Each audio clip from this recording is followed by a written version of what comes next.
Nggak bisa kalau tiba-tiba jadi MC ini, sakit kepala. Assalamualaikum warahmatullahi wabarakatuh. Perkenalkan, nama saya Haji Fatih Muhammad dari Ilmu Komputer 4. Ingin menjelaskan sedikit materi tentang ejaan mata kuliah Bahasa Indonesia dengan dosen pengampunya adalah Bu Junaida.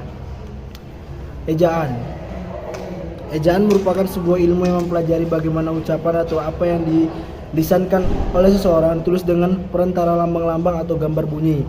Sedangkan menurut Badan Pengembangan dan Pembinaan Bahasa tahun 2016, ejaan adalah kaidah cara menggambarkan bunyi-bunyi, kata, kalimat, dan sebagainya dalam bentuk tulisan, huruf-huruf, serta penggunaan tanda baca. Berdasarkan kedua pendapat di atas, ejaan adalah cara pelafalan dan cara penulisan tanda baca dan kalimat dalam bentuk tulis. Macam-macam ejaan menurut perkembangannya. Ejaan Ophügen tahun 1901, dua ejaan Suwandi atau ejaan Republik tahun 1947, tiga ejaan Melindo atau Melayu Indonesia tahun 1999. Ini Melindo bukan Cindo ya. 4 ejaan Bahasa Indonesia yang disempurnakan atau EYD tahun 1997. Lanjut. Nih, sejarah perkembangan ejaan. Ejaan Ophügen didasarkan atas prakarsa pemerintah India Belanda yang menugaskan Charles Adrian van Ophügen untuk menuliskan bahasa Melayu. Kelebihan ejaan Ophügen adalah berhasil menghindarkan kesulitan penulisan bahasa Melayu dari Arab Melayu ke dalam huruf Latin, membantu pemerintahan India Belanda dan menjalankan roda pemerintah, membantu penyebaran bahasa-bahasa daerah secara yang lebih luas dengan mencetak buku-buku pelajaran dan buku lain dalam bahasa daerah tersebut dengan huruf Latin. Kekurangannya terlalu bertegak di atas konsep bahasa Belanda, dan 2 memasukkan fenomen asing yang bukan merupakan fenomen bahasa Melayu seperti Ain, Hamzah, ZF, CJ, OE, dan lain tes, sehingga seringkali timbul cara penulisan yang salah.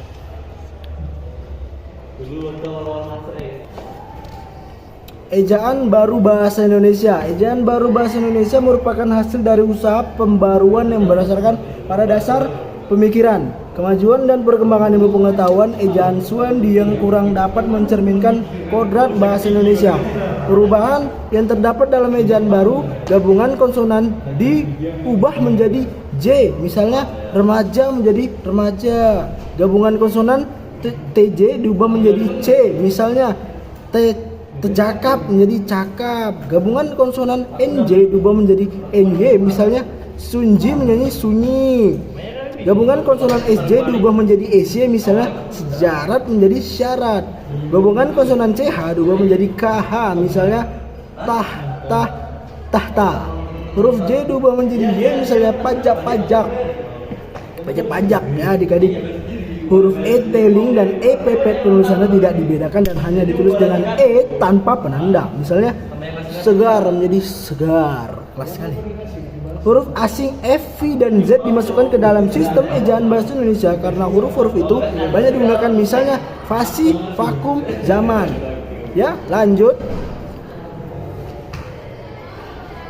Nah, di sini ada ejaan yang disempurnakan. Secara definisi, ejaan bahasa Indonesia yang disempurnakan adalah sistem ejaan bahasa Indonesia yang didasarkan pada keputusan Presiden nomor 57 tahun 1972, guys ya, yang diresmikan pada tanggal 16 Agustus 1997 oleh Presiden Republik Indonesia.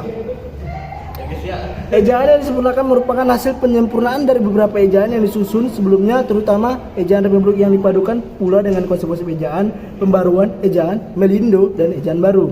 Perubahan huruf, ejaan lama DJ menjadi jika wajar, TJ cakap pertajaja, CH acir cawatir, EYD jika wajar, C cakap percaya, NY nyata sunyi. Huruf F, V, dan Z yang merupakan unsur serapan dari bahasa asing diresmikan pemakaiannya, misalnya khilaf, fisik, zakat, universitas.